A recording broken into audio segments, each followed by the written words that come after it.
नमस्कार प्यारे विद्यार्थियों, मैं अनुराग Jhanwar, assistant professor EFM subject से आप सभी का पुनः इस एजुकेशनल चैनल पे स्वागत करता हूँ।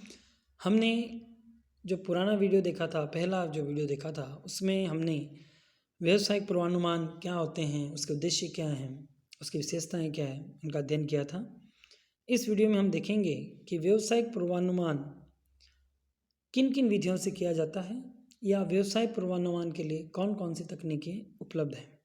तो जितनी भी तकनीकें उपलब्ध हैं उनको हमने दो भागों में डिवाइड किया है। पहला है व्यक्तिनिष्ठ विधियाँ और दूसरा है वैज्ञानिक या सांख्यिक विधियाँ। देखो, व्यक्तिनिष्ठ विधियाँ वो विधियाँ होती हैं जहाँ पे व्यक्ति या मनुष्य या जो एक्सपर्ट्स हैं उनकी राय पे हम ज़्यादा ध्यान देते हैं बजाय कि समंकों पे। और ये विधि तभी अपनाई जाती है जब या तो हमारे पास पुराने या पास्ट के या भूतकालीन आंकड़े उपलब्ध नहीं हों या इतने कम आंकड़े उपलब्ध हों कि जिनके आधार पे हम वैज्ञानिक या सांख्यिक विधियों का प्रयोग नहीं कर पाते। तो चलिए इसमें हम देखते हैं सबसे पहले ऐतिहासिक अनुरूपता विधि। देखिए, ऐतिहासिक अनुरूपता जो विधि है उसमें हम जो भी घटनाएं हुई हैं उनको हम समझने की कोशिश करते हैं और उन घटनाओं के आधार पे उनका भावी क्या असर पड़ेगा उसको हम निर्णय लेते हैं। हम ये देखते हैं कि जो घटना है वो अपने प्रारंभ में है या वृद्धि की ओर है या परिपक्व हो गई है या गिरावट की ओर है, और इन घटनाओं के आधार पे ही उनका क्या इफेक्ट हमारे संस्था पे पड़ेगा उसका हम निर्णय लेते हैं। अब इन तरीक़ों से निर्णय लेना बहुत बार कठिन भी हो जाता है, इसलिए ये इस रीति का एक प्रमुख दोष होता है। दूसरा जो विधि है उसका नाम है निगमन विधि।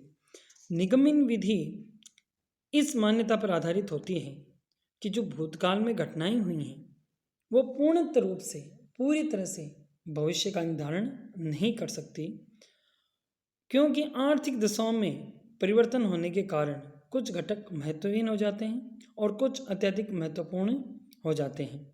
इसलिए इस विधि के अंतर्गत भूतकालीन तथ्यों के आधार पर, मतलब जो भूतकालीन तथ्य हैं उनको इतना ध्यान न देकर जो वर्तमान में जो तथ्य हैं उन पे ध्यान दिया जाता है। देखिए, जो पिछली विधि थी ऐतिहासिक अनुरूपता विधि, उसमें जो भूतकालीन घटनाएं थी उन पे ज़्यादा ध्यान दिया जा रहा था, लेकिन निगमन विधि में यह माना जाता है कि जो भूतकाल में जो घटनाएं हुई हैं वो अब वर्तमान में उतनी उपयोगी नहीं रही, उनमें से कुछ अति महत्वपूर्ण हो गई हैं और जबकि कुछ कम महत्वपूर्ण हो गई हैं। तो वर्तमान समय के आधार पे जो घटनाएं घटित हो रही हैं उनका मूल्यांकन करके हम भविष्य के लिए अनुमान लगाते हैं। इसमें व्यक्ति विशेष अपना विवेक, अनुभव तथा अंतर्ज्ञान का प्रयोग करते हुए उन घटनाओं का मूल्यांकन करता है और निष्कर्ष निकालता है। अब नेक्स्ट है जॉइंट कंसल्टेशन मेथड या संयुक्त परामर्श विधि। देखिए, इस विधि में जो विषय के विशेषज्ञ होते हैं उनका एक सामूहिक रूप राय ली जाती है जिसमें वो अपने निर्णय व अनुभवों का उपयोग करते हैं।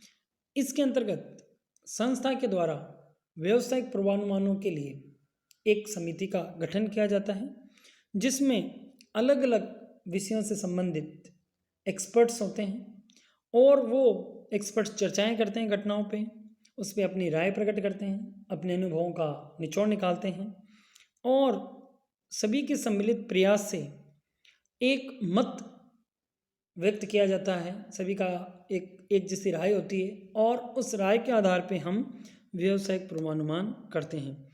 इस विधि के जो गुण हैं वो ये हैं कि इस विधि के अंतर्गत जितने भी समिति के सदस्य होते हैं उनके बीच सहयोग व समन्वय को प्रोत्साहन मिलता है और उन सभी की राय का हमको या संस्था को फ़ायदा मिलता है।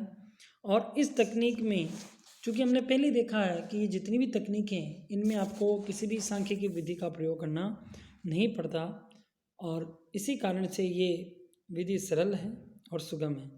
लेकिन चूँकि ये विधि तथ्यों पर आधारित नहीं है इसलिए इस पे विश्वास करना कमज़ोर है, और चूँकि एक पूरी ग्रुप ऑफ कमेटी बैठी है इसलिए इसमें किसी पर्टिकुलर व्यक्ति को उत्तरदायी ठहराना भी कठिन है।